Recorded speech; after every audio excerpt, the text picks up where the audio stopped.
وأنا أعود لو سمحت لي إلى الفكرة التي ناشد بها أخي الحبيب خالد أبو صلاح، تقطيع الطرقات العامة، طرقات الأستراد.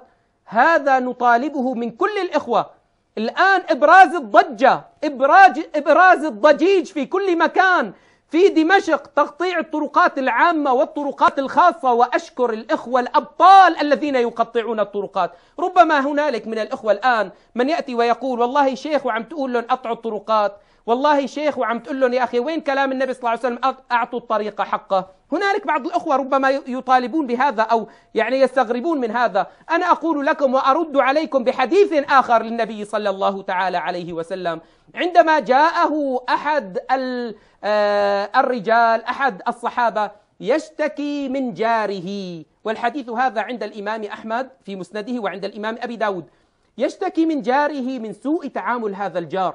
فقال له النبي صلى الله عليه وسلم في البداية اصبر، ثم جاءه في الثانية فقال له النبي صلى الله عليه وسلم اصبر، ثم جاءه في الثالثة فقال له النبي صلى الله عليه وسلم اصبر، ثم جاءه في الرابعة فقال له النبي صلى الله عليه وسلم أخرج متاعك وألقه في الطريق.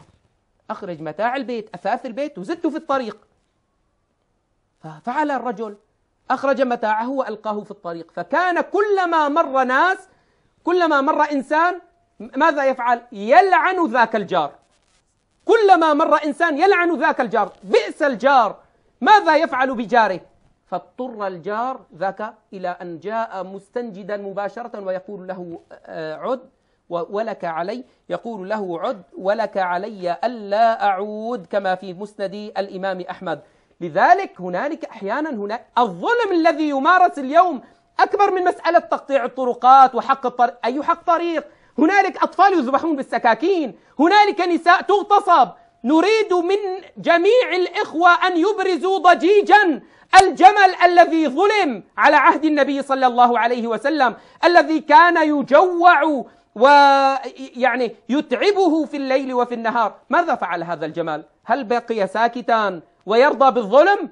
ضج هذا الجمل وخرج عن طواعية سيده وأصبح كما في رواية الإمام أحمد كالكلب الكلب، لا يستطيع أحد أن يقترب إليه. وعندما جاء النبي صلى الله عليه وسلم إليه هدأ الجمل وأعاد له الحق.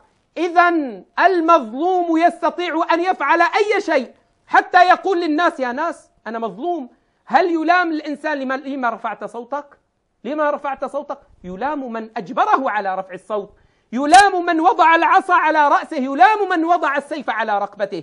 لذلك نطلب من جميع الإخوة أن ينصروا إخوانهم الذين تغتصب أعراضهم، تذبح أبناؤهم، يفعل بهم ما يفعل الآن. هنالك احتمال مجزرة كبيرة في حمص، مجزرة يعني تؤثر على الثورة لا قدر الله. لذلك أناشد الأحباب جميعا أن يطبقوا كلام النبي صلى الله عليه وسلم: انصر أخاك ظالما أو مظلوما.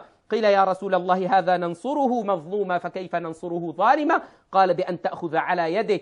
أنا أطلب من جميع المجندين أن يتحركوا في الثكنات العسكرية وأن يكون لهم دور كبير بارز. أنا أناشد جميع أهل حمص وأهدر دم هذا المجرم الذي هو رفيق شحادي من هذه القناة. أهدر دم رفيق شحادي الذي يقوم بمجازر حمص والذي كان هو السبب الأول في مجزرة الحولة.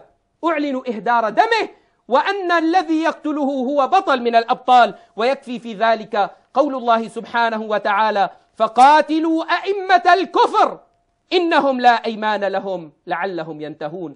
اقتلوا أئمة الكفر، اقتلوا زعماء الباطل ولا تبقوا لهم من باقية. نعم.